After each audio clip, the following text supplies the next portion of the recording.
Face, je dirais, à la violence, face à cette inhumanité-là, finalement, il y a une grandeur, une forme de dignité à continuer à manier l'humour et à mettre à distance les choses. Moi, quand je suis éprouvé par des choses, le désarroi qu'on peut ressentir, la peur qu'on peut ressentir, il n'y a pas 50 000 façons de la mettre à distance. Et je trouve que l'humour, c'est un levier très puissant. Eh bien, nous allons maintenant parler dessin, nous allons parler de Lucky Luke et avec vous, nous sommes ici dans ce studio avec Jules, qui est le dessinateur, le célèbre dessinateur de Lucky Luke, de la nouvelle, ou enfin on va dire la version, la réincarnation de Lucky Luke après celle de Uderzo et de Goscinny. Jules, bonjour d'abord. Bonjour. Merci d'être ici. Vous êtes en Israël pour deux soirées importantes. La première s'est déjà tenue hier soir au centre Romain Gary, à l'Institut français Romain Gary, donc à Jérusalem. C'est une soirée qui a été organisée avec notre ami Michel Kishka, que l'on entend régulièrement sur notre fréquence. Et alors, de quoi avez-vous parlé? Quel a été le thème central de cette rencontre? Alors, ce qui est intéressant, c'est de voir que la bande dessinée, dans le monde franco-belge, c'est quelque chose d'hyper important. Plus finalement que partout ailleurs dans le monde. Alors si, d'un côté, il y a le Japon avec les mangas, les comics américains, les histoires de super-héros, et ce monde franco-belge. Et on se rend compte que en Europe, les ventes de bandes dessinées dépassent largement les ventes des romans. C'est quelque chose que lisent toutes les générations. Avant, c'était plus pour les enfants. Maintenant, c'est autant pour les enfants que pour les adultes. Et on peut s'emparer de tous les thèmes. Et moi, effectivement, je suis auteur du côté humour, mais plutôt pour adultes au départ. J'avais plusieurs séries qui donnent lieu aussi à des dessins animés, notamment sur la chaîne Arte. Il y a Silex and the City. Ça, c'est une saga préhistorique de notre monde vu un peu par l'âge de pierre. Il y a 50 nuances de grec. 50 nuances de grec, c'est la mythologie grecque qui nous aide à comprendre un petit peu toutes nos turpitudes. Et il m'a été effectivement donné de reprendre officiellement Lucky Luke. Alors, non pas reprendre les traits de Maurice, mais plutôt le pinceau de Goscinny, qui est le grand scénariste historique de Lucky Luke qu'on connaît tous. Il a fait Lucky Luke, Astérix, Le Petit Nicolas, Is No Good. Goscinny, c'est pour moi un de mes grandes idoles. C'est vraiment un grand génie de l'humour en bande dessinée. Et donc, ça fait 10 ans maintenant que je fais des albums de Lucky Luke. Donc, j'en sors tous les 2 ans un nouveau. Alors, justement, ce qui est très intéressant et qui nous concerne, on va dire, directement ici en Israël, c'est que dès que vous avez repris Lucky Luke, eh bien, le premier album qui est sorti, c'est celui de Lucky Luke en Terre Promise, La Terre Promise, où on voit Lucky Luke donc arriver ici en terre d'Israël Alors, c'est plus compliqué que ça, parce que ce qui est étonnant, c'est qu'en plus de 70 ans d'existence de Lucky Luke, c'est très ancien, on avait parlé de plein de communautés aux États-Unis, dans le Far West. Et donc, il y a les Irlandais, il y a les Italiens, il y a les Russes, il y a les Britanniques, etc. Évidemment, les Indiens d'Amérique. Mais il y avait comme une espèce d'angle mort absolument absent de tous les albums, c'est les Juifs. Les Juifs qui pourtant, Dieu sait ce qu'ils ont compté dans l'histoire de la mosaïque américaine au 19e siècle. C'était une communauté vraiment décisive. Même au moment du Far West, c'était évidemment quand même le Lévi-Strauss pour commencer, qui est quand même une des icônes de l'Ouest avec l'invention du jean arrivé. Et c'était absent. Et je me suis posé la question, d'autant pourquoi cette absence? Et je pense que à l'époque de la création de Lucky Luke, on parle de 1946, c'était une mémoire tellement douloureuse que c'était difficile de traiter par l'humour tous ces thèmes justement d'appartenance. On était vraiment dans le post-traumatisme de la Shoah. Et surtout vous voulez dire que Goscinny a voulu l'histoire personnelle silence. de Goscinny, je saurais pas me mettre à sa place et être psy, mais en tout cas l'histoire personnelle de Goscinny, c'est une famille polono-ukrainienne décimée par la Shoah. Lui, ils étaient réfugiés à Buenos Aires en Argentine à ce moment-là, mais tout le reste de sa famille a été décimé. Et cette espèce de trou noir un petit peu biographique en fait dans son histoire n'est jamais apparu dans Lucky Luke. C'est un paradoxe. Est-ce que c'était une forme de pudeur? Est-ce que c'était quelque chose qu'il pouvait absolument pas aborder? Mais quand on m'a donné les rênes de la série, j'ai dit mais absolument, il faut se lancer là-dedans. Et donc, on parle de la Terre Promise, mais c'est la Terre Promise biblique, la Terre Promise un peu fantasmée, et c'est par contre cette fois-ci une histoire d'immigration aux États-Unis, et c'est cette famille échappée du shtetl. Là, on parle des pogroms tsaristes, on est dans les années 1870, et qui débarquent avec leur chapeau, leur bible, leur machin, leur caisse de bouquins aux États-Unis en connaissant rien du tout. Et ça va être le choc des cultures, avec les Apaches d'un côté, les Desperados de l'autre. Ils se débarquent dans des saloons, dans des villes un peu dans l'ouest sauvage. Et Lucky Luke il comprend rien aux Juifs, Lucky Luke. Il en a jamais vu de sa vie. Tous les gens les confondent avec les Mormons, ils sont habillés en noir avec des chapeaux et tout. Et donc c'est ce choc un peu de culture. Ils vont se découvrir les uns les autres. Et il va escorter cette famille, il y a le grand-père, la grand-mère, la jeune fille, le petit garçon, jusque dans les montagnes rocheuses, puisqu'ils vont retrouver leur cousin à Pichipoy, qui est cette ville, en fait, avec le Pichipoy yiddish, le nulle part yiddish, qui est cette ville des Rocheuses où il y a plein de Juifs installés. Et donc, c'est le départ de cette histoire. Alors, c'est la terre promise aux États-Unis, en fait. Cette espèce de nouvel Eldorado pour les Juifs qui ont immigré là-bas à partir du 19e siècle. Alors, il y en a eu d'autres. Vous avez abordé d'autres thèmes avec les différents albums de Lucky Luke, en particulier même Lucky Luke qui se déplace en France. Quel est le succès rencontré par ces albums depuis que vous avez repris? Alors, Lucky Luke, c'est quelque chose de patrimonial que tout le monde connaît. Si on interviewe des Français, des francophones, tout le monde a entendu parler de Lucky Luke. Alors, il y a des lecteurs de BD ou pas. Voilà. Ce premier album, La Terre Promise, ça a été un best-seller absolu. La meilleure vente de BD, on a vendu 700 000 albums. Ça veut dire des millions de lecteurs, parce que les albums, ils circulent en plus dans une famille. Il y a les frères, les sœurs, les parents, donc tout le monde se le repasse. Donc c'était incroyable. Et ensuite, les autres albums que j'ai faits, Lucky Luke en France, Lucky Luke et les Noirs, la question de l'esclavage qui avait jamais été évoquée non plus. Là récemment, il y a un mois, est sorti l'Arche de Rantanplan. C'est le tout dernier Lucky Luke. Et là, c'est la création de la SPA, vous savez. Et donc, en fait, en 1866, la première SPA a été créée. Et donc, c'était marrant d'en parler. Et c'est quelque chose de très, très, très important. Et une partie aussi du soft power, je dirais, parce qu'à la fois Lucky Luke ou bien Silex and the City, ça s'exporte. Et moi, je sais que je suis invité parfois dans des voyages très officiels, des voyages diplomatiques, avec mes petites bandes dessinées sous le bras. Et ça permet d'avancer les questions de liberté d'expression, de droits de l'homme.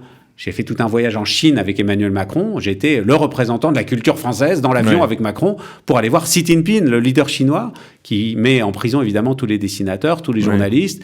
Et je lui filer des albums dédicacés à Xi Jinping en dînant avec lui, ce qui était une espèce de scandale total en un sens. Et en même temps, c'était une façon pour l'État français de dire, voilà, pour nous, la France, c'est important d'être du côté de l'humour, de pouvoir rire, de pouvoir avoir de la distance. Et voilà comment on fait, on vous montre. Et on peut à la fois rire de tout et traiter dans les bandes dessinées de tout, comme le fait Michel Kichka aussi à travers la Shoah aussi. Absolument. Moi, je pense que il y a des façons de faire.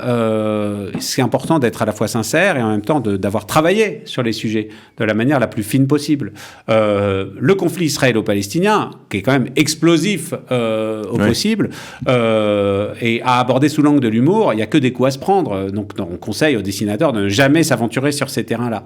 Au contraire, moi, quand on me dit ça, ça me donne envie de le traiter. Alors dans Silex and the City, le principe de Silex and the City, on est en 40 000. Ça fait un peu comme une parodie du début des Astérix, vous savez. Astérix, c'est le petit village qui résiste toujours à l'envahisseur. Et là, chaque album de Silex and the City commence par « Nous sommes en 40 000 avant Jésus-Christ, toute la planète obéit aux lois de la sélection naturelle, toute, non, une vallée résiste encore et toujours à l'évolution. » Et donc, c'est cette famille préhistorique. Et dans le tome 6 de Silex and the City, il y a 9 tomes qui existent. Dans le tome 6, en fait, ils partent en Terre Sainte, mais avant l'invention du monothéisme, avant l'invention de l'écriture, on est en 40 000 avant notre ère.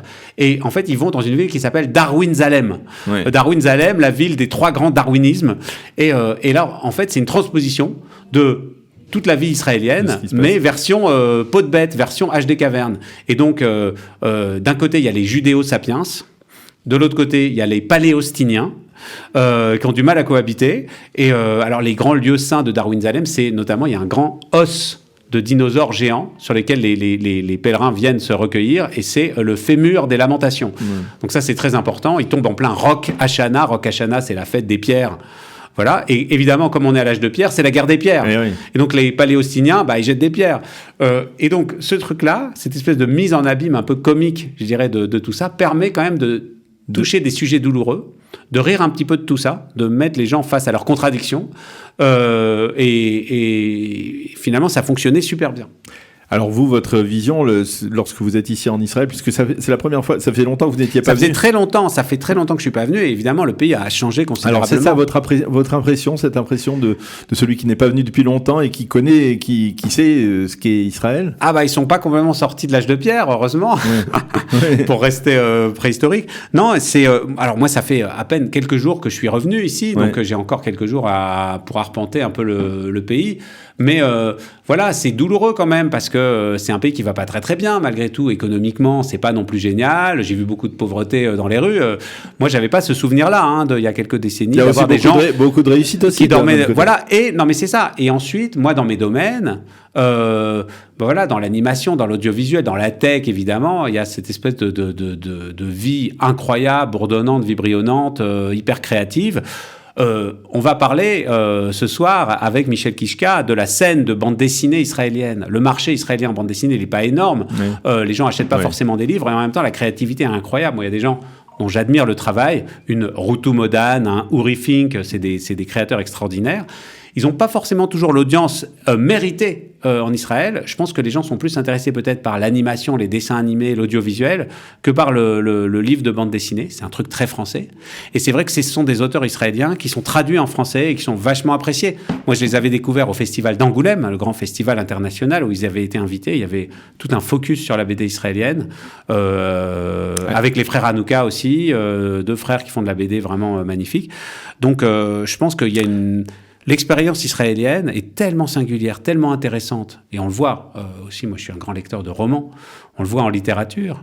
Je sais que je suis jury d'un prix littéraire important, qui est le prix Michalski, en fait, et j'ai vraiment milité. On a donné une année le prix à Zrouya Chalev pour Douleur, le titre français, qui est un livre incroyable, justement, qui est vraiment une chronique de Jérusalem passionnante, et ça nous nourrit beaucoup. En tant qu'ancien membre de l'équipe de Charlie, le terrorisme, la lutte que mène Israël contre toute forme de terrorisme, ça vous touche, ça suscite chez vous peut-être une forme de réaction que vous voulez peut-être traduire. En fait, c'est vertigineux. C'est-à-dire que pour moi, c'est important, ça a toujours été important de garder une forme de...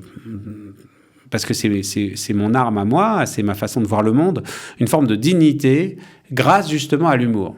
Et c'est-à-dire de dire que face, je dirais, à la violence, face à cette inhumanité-là, finalement, il y a une grandeur, une forme de dignité à continuer à manier l'humour et à mettre à distance les choses. Moi, quand je suis éprouvé par des choses, que ce soit des attentats qui nous concernent directement parce que c'est autour du dessin, de la liberté d'expression, ou juste des choses aux terrasses d'un café ou n'importe dans la rue, l'émotion, le désarroi qu'on peut ressentir, la peur qu'on peut ressentir, il n'y a pas 50 000 façons de la mettre à distance. Et je trouve que l'humour, c'est un levier très puissant. Et donc, moi, j'ai l'impression de rester moi-même et de pouvoir, je dirais, continuer à faire des choses et à dire, voilà, je reste entier grâce à ce prisme-là. C'est ma façon de faire et heureusement qu'il y a ça, parce que sinon, je pense que je serais totalement déprimé, enfermé chez moi à longueur de journée. Et donc, devant la violence du monde, ça, c'est important d'affirmer ce point de vue. Alors, on va terminer avec ce qui va se passer ce soir à l'Institut français de l'Institut français de Jérusalem, qui est donc aujourd'hui dans ses nouveaux locaux depuis quelque temps, rue Hillel, au numéro 35, en plein cœur de la ville, de la capitale.